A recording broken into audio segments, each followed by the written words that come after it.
From News Channel 15, you're watching News Channel 15 Tonight with Kyle Peach. This is News Channel 15 Tonight.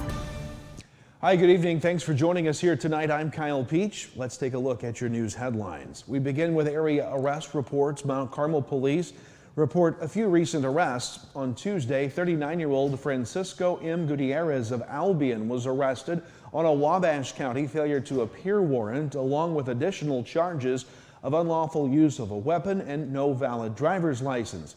Gutierrez's arrest stems from a traffic stop on West 9th Street. In addition to the warrant, officers found brass knuckles in the vehicle and determined that he failed to possess a valid driver's license. He was taken to the county jail. Monday, Mount Carmel police arrested 38-year-old Nicholas M. Ireland of Mount Carmel on a Wabash County failure to appear warrant after an officer saw him walking on Poplar Street knowing he had the warrant. Ireland was taken to the county jail. And back on November 27th, Mount Carmel police arrested 29-year-old Andrew J. Ross of Mount Carmel for aggravated assault and disorderly conduct after an incident at the Casey's convenience store, where Ross reportedly had caused a dispute with an employee while inside the store, and when asked to leave, allegedly began striking the counter with his fists, followed by an aggressive stance with the employee. A customer intervened and worked to escort Ross from the store, and once he was out, folks there had to work to keep the door secured as he attempted to come back in the building. It's also alleged that Ross made a cutting motion across his neck towards the involved parties, which caused further fear of threat of harm. A customer did wish to pursue charges against Ross and was allowed to do so. He was taken to the county jail and later released on a notice to appear. Lawrence County State's Attorney Brady Waldrop has announced sentencing of 3 defendants in recent court appearances. 29-year-old Stephen Smith of Lawrenceville was charged with aggravated battery and was given 4 years in state prison along with a year of parole. 54-year-old Stacy Jefferson of Lawrenceville was charged with possession of meth and received 4 years in state prison plus 6 months of parole. And 27-year-old Monique O'Brien of Lincoln, Illinois, was also charged with meth possession and was given 2.5 years in state prison and 6 months of parole. Criminal organizations are manipulating older Americans into turning over their life savings to foreign conspirators, and U.S. Attorney Rochelle Aud-Crow is warning Southern Illinois residents on the prevalence of imposter scams. Those scams begin with a communication from the scammer in the form of a phone call, text, or email from a seemingly reputable source like PayPal. The scammer will then explain the victim has a suspicious purchase on their account, and if the victim did not buy the item, their account has been compromised. The scammer then refers the victim to another fraudster posing as a federal agent to help protect the victim's identity and assets. The fraudulent agent will then try to scare the victim and tell them they're in danger of losing their savings and retirement funds. The conspirators then convince the victims to drain their accounts and meet with an individual working in the conspiracy to give their cash to be deposited into a secure account. Conspirators may also try to convince victims to not disclose to their bank or investment representatives the reasons for their withdrawal of funds. In Southern Illinois, an elderly couple from Williamson County fell victim to such a scam and have estimated to have lost some $121,000. 3 Chinese nationals are facing federal wire fraud charges in that case. The defendants are scheduled to appear in district court this week. They're accused of working with within a conspiracy to convince the couple they need to secure their funds into federal government custody after a fraudulent purchase on their account. They ordered the couple to send pictures of withdrawal slips from their savings and retirement accounts, to which a quote-unquote federal agent would pick up the cash at their residence. The conspirators then gave the couple code words to exchange with the courier.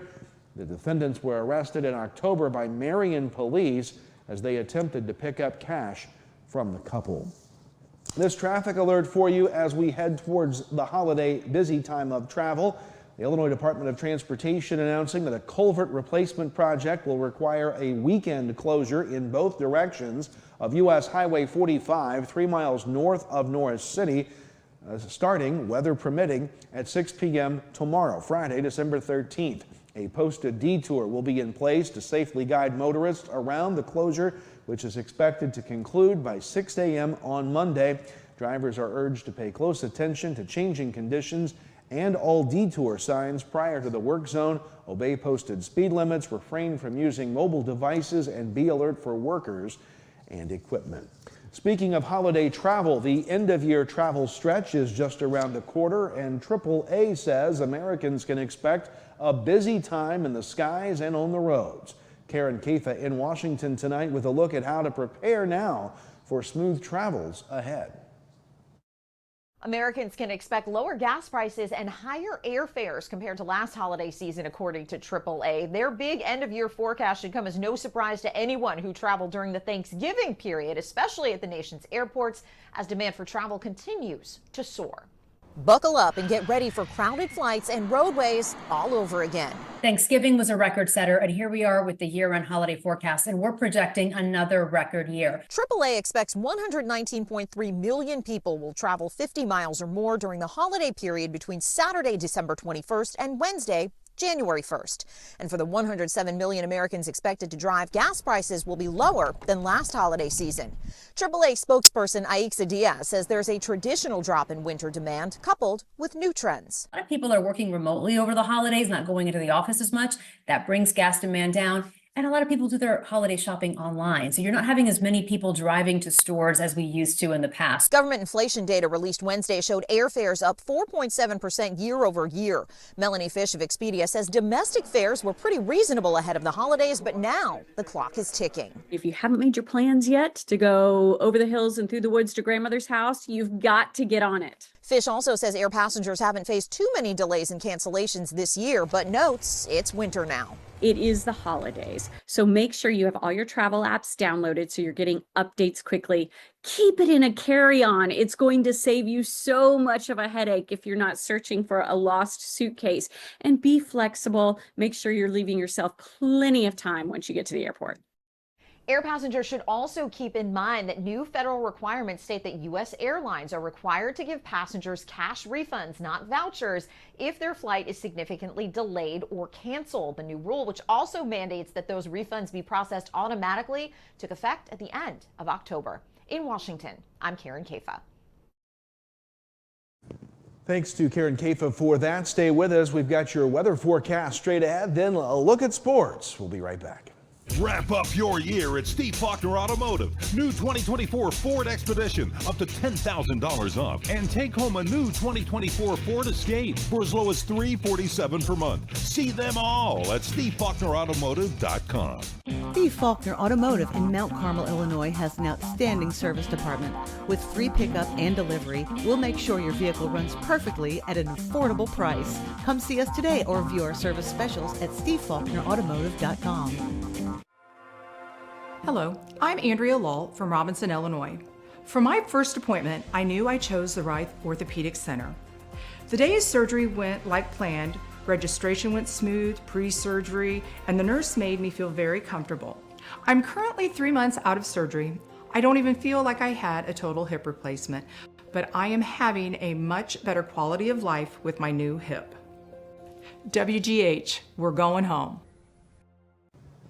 Welcome back. Time to take a look at your weather forecast here tonight. Nothing showing up on the local scan of radar, but that will be changing as we go out in time, especially into the latter stages of the week. First part of the weekend, unfortunately, looking pretty soggy. Checking numbers on the day, 37 degrees. That's it for our high temperature, but the warm up will begin tomorrow. 23 was our low this morning, all below normal for this time of year. As we put the map in motion, you'll see a little disturbance passing to our north, bringing a few clouds along with it. Friday will be pretty cloudy throughout the day. We'll see the approach of some precipitation that's going to kind of take its time getting here out to our west, but Friday will remain dry, somewhat pleasant as the temperatures rebound a little bit, but here comes the rain, and about Saturday afternoon through Saturday night is when we'll see the bulk of the rain with that system, but we're going to continue to see more rounds of rain, it looks like, as the weekend progresses. As far as this first event through 7 o'clock Saturday night, some of us could see up to about a ½ inch of rain in some locations. Lowest amounts at about that 1/3 of an inch, but that's because that rain won't be done just yet as of 7 o'clock Thursday night. So we will see some pretty decent rainfall on Saturday afternoon and evening. Your forecast for tonight, partly cloudy to mostly clear skies. Low temperatures in the low 20s down to the up to the north and to the upper 20s down to the south around Carmine.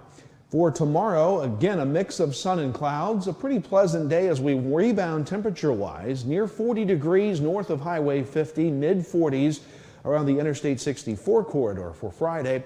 We'll see that rain chance develop Friday night, but we really think the best chance for rain is going to be on Saturday. Don't pay attention to snowflakes. We don't think we're going to see that, as overnight low temperatures will be in the low to mid-30s.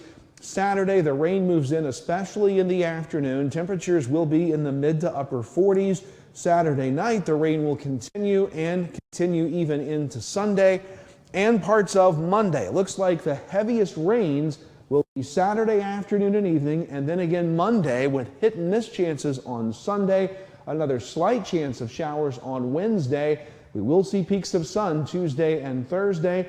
Temperatures get near 60 towards Monday, but back into the 40s and even upper 30s later next week. And also the forecasters indicating we could see a couple of thunderstorms as that front exits on Monday. That's your forecast. Sports is next. Stay with us.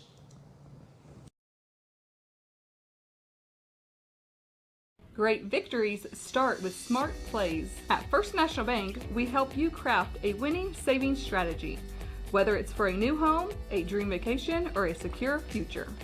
Like a great team, achieving your financial goals takes preparation, patience, and the right partner by your side.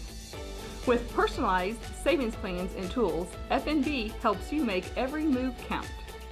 Your financial playbook starts here. Equal housing lender, member FDIC. The beloved TV classic soars off the screen and onto the stage this season. Rudolph the Red-Nosed Reindeer Jr. See all the characters from the TV classic come to life live on stage. This gleeful musical take on a holiday favorite will go down in history as a smashing hit. Rudolph the Red-Nosed Reindeer Jr. 3 shows Friday through Sunday, December 13th through 15th at the Wabash Valley College Brubeck Theater in Mount Carmel. Tickets available now with the QR code on your screen or Wabash Valley Arts Council Facebook page.